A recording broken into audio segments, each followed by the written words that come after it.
सुबह की पहली किरणें जब कमरे में दाखिल हुईं, तो उन्होंने दीवार पर टंगे उस खाली कैनवास को रोशन किया जो पिछले कई दिनों से मेरा इंतजार कर रहा था। ब्रश, रंग और पैलेट सब तैयार थे, पर मैं नहीं। मन में अजीब सी झिझक थी। क्या मैं आज सच में बप्पा की छवि बना पाऊंगी? कई बार कोशिश की थी, पर हर बार कुछ अधूरा रह जाता था। शायद इसलिए कि अब तक मैं पेंटिंग को कला मानती थी, साधना नहीं। आज जब मैंने ब्रश उठाया, तो दिल ने कहा, आज तू बप्पा को नहीं बनाएगी, आज बप्पा तुझसे खुद को बनवाएंगे। धीरे धीरे मैंने एक्रेलिक रंगों को मिलाना शुरू किया। लाल, पीला और हल्का सुनहरा। पानी की हल्की बूंदें, जो ब्रश के सिरों से टपक रही थी, जैसे आशीर्वाद की बूंदें हों। कैनवास पर पहला स्ट्रोक पड़ा और लगा जैसे एक नई शुरुआत हो गई। हर स्ट्रोक मेरे भीतर की बेचैनी को शांति में बदल रहा था। जब ब्रश का सिरा कैनवास पर दोबारा चला तो ऐसा लगा जैसे कोई अदृश्य शक्ति मेरा हाथ थामे हुए है। रंगों का फैलाव किसी संगीत की तरह था और हर स्ट्रोक का अपना एक सुर था। मैंने नारंगी रंग से पृष्ठभूमि को भरना शुरू किया ताकि उसमें ऊर्जा और उत्सव दोनों झलकें। धीरे धीरे जब आकृति बननी शुरू हुई तो मन में एक अनकहा संतोष उतर आया। मुझे याद आया बचपन का वो समय जब गणपति चतुर्थी पर पापा मिट्टी से बप्पा की छोटी मूर्ति बनाते थे। मैं पास बैठकर रंग भरती थी और सोचती थी कि क्या भगवान भी मेरी पेंटिंग देखते होंगे। आज, इतने साल बाद, वही सवाल फिर जागा, क्या बप्पा मेरी तरफ देख रहे हैं? मैंने सूंड की हल्की रेखा बनाई। वह वक्रता जैसे एक आशीर्वाद थी। आंखें अभी खाली थी, पर उनमें भविष्य की चमक झलक रही थी। बाहर हल्की हवा चली और पेंटिंग के पास रखा दीपक थोड़ी देर को झिलमिला उठा। मैंने मुस्कुराकर कहा, बप्पा, आज आप और मैं साथ हैं। कमरे में एक अजीब सी शांति भर गई, मानो उन्होंने उत्तर दिया हो, हाँ, मैं यही हूँ। कैनवास अब रंगों से भरने लगा था, पर भीतर कुछ अधूरा था। हर स्ट्रोक सुंदर था, पर आत्मा नहीं थी। मैंने ब्रश नीचे रखा और कुछ देर पेंटिंग को देखा। शायद बप्पा के चेहरे की मुस्कान में वह सच्चाई नहीं थी जो मैं महसूस कर रही थी। तभी खिड़की से आती हवा के झोंके ने रंग की हल्की परत को हिला दिया और बप्पा के होठों के पास एक अनचाही लकीर बन गई। पहले तो मैं घबरा गई, लगा सब बिगड़ गया। पर फिर भीतर से एक आवाज आई, त्रुटि भी तो सृजन का हिस्सा है। मैंने उस लकीर को मिटाने की बजाय उसे मुस्कान का रूप दे दिया। अब वो चेहरा पहले से ज्यादा जीवंत लग रहा था। उसी क्षण मुझे लगा कि शायद यही तो जीवन का अर्थ है। हम गलती से डरते हैं, पर वही गलती हमारी पहचान बन जाती है। मैंने धीरे से कहा, धन्यवाद बप्पा, आपने सिखा दिया कि अधूरापन भी सुंदर हो सकता है। अब पेंटिंग में जान आने लगी थी। सूंड के आसपास की छाया, माथे पर तिलक की चमक और कानों की लय, सब मिलकर ऐसा आभास दे रहे थे जैसे बप्पा मुस्कुराकर कह रहे हों, बस यूं ही दिल से बनाती रहो। शाम ढलने लगी थी। कमरे में हल्की सुनहरी रोशनी फैल गई थी, जो बप्पा की आधी बनी तस्वीर पर पड़कर उसे और भी दिव्य बना रही थी। मैंने ब्रश को पानी में डुबोया और कुछ देर उसे बस घूमते हुए देखा। वो गोलाई, वो लय मुझे अपने जीवन की तरह लगी, घूमते रहना, पर लौट आना वहीं जहां शांति हो। पिछले कुछ महीनों से जीवन में कई उलझनें थी। काम, जिम्मेदारियां और मन का खालीपन, सबने मिलकर भीतर की रोशनी मद्धम कर दी थी। शायद इसी वजह से मैं इस पेंटिंग को पूरा नहीं कर पा रही थी। पर आज, जब बप्पा के चेहरे की रेखाएं बन रही थी, तो लगा जैसे मेरे भीतर भी कुछ सुलझ रहा हो। हर रंग के साथ मेरा मन हल्का हो रहा था।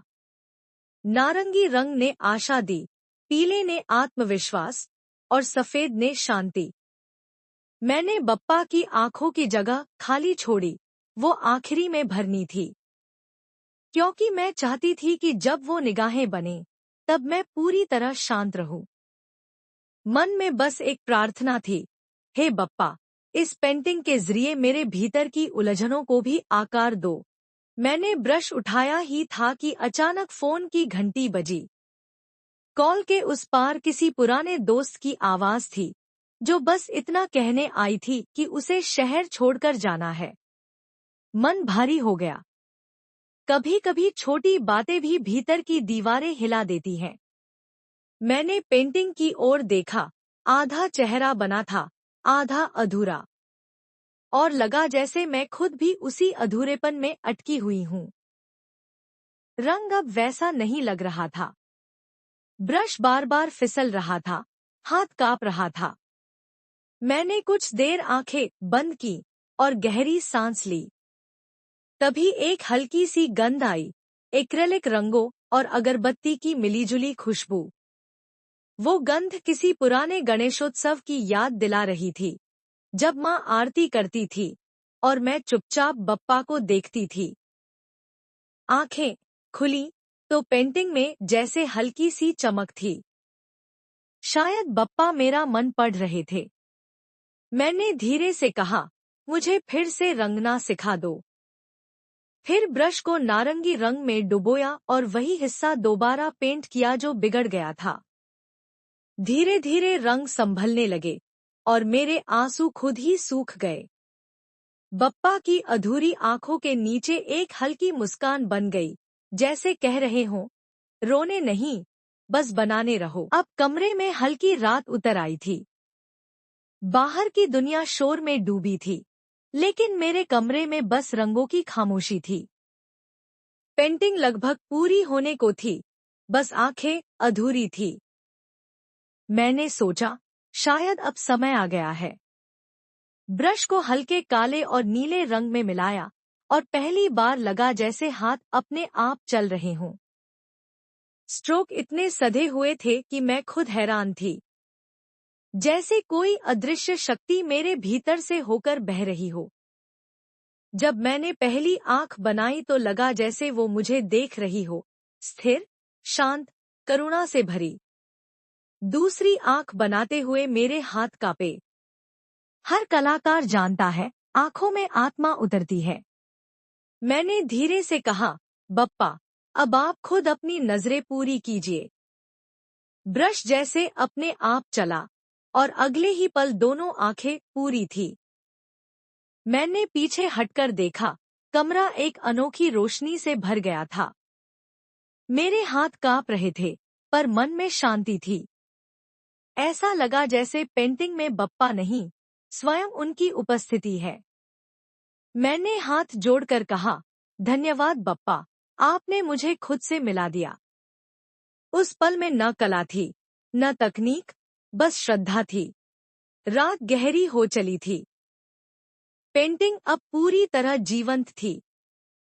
दिए की लौ बप्पा के चेहरे पर झिलमिला रही थी और ऐसा लगता था जैसे वो सचमुच सांस ले रहे हों। मैं कुछ देर बस चुपचाप उन्हें देखती रही। मन में एक अजीब सी खामोशी थी, पर उस खामोशी के भीतर बहुत कुछ कहा जा रहा था। मैंने बप्पा से धीरे से पूछा, क्या आप सच में सुनते हैं? अंदर से आवाज आई, हर उस दिल को सुनते हैं जो सच्चे मन से पुकारे। मैं मुस्कुरा दी। आंखों में नमी थी, पर अब वह नमी दुख की नहीं, कृतज्ञता की थी। जीवन की सारी उलझनें, सारी अधूरी इच्छाएं उस पल जैसे थम गईं। बप्पा की पेंटिंग अब मेरे लिए एक दर्पण बन चुकी थी, जिसमें मैं खुद को नया देख पा रही थी। मैंने महसूस किया कि कला का असली उद्देश्य सुंदरता नहीं, समर्पण है।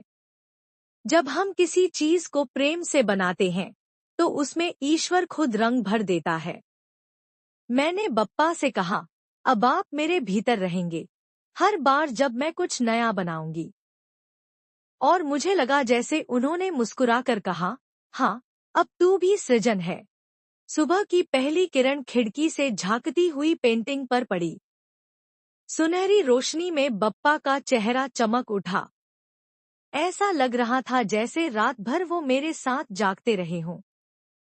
कमरे में रंगों की हल्की खुशबू फैली थी, एक्रिलिक, अगरबत्ती और भक्ति का मिलाजुला एहसास। मैंने धीरे से पेंटिंग को छुआ। रंग अब सूख चुके थे, पर उनमें एक जीवंत ऊर्जा धड़क रही थी। मैंने मुस्कुराते हुए कहा, अब आप तैयार हैं, बप्पा। इतने दिनों की मेहनत, भावनाएं और विश्वास इस एक कैनवास में समा गए थे।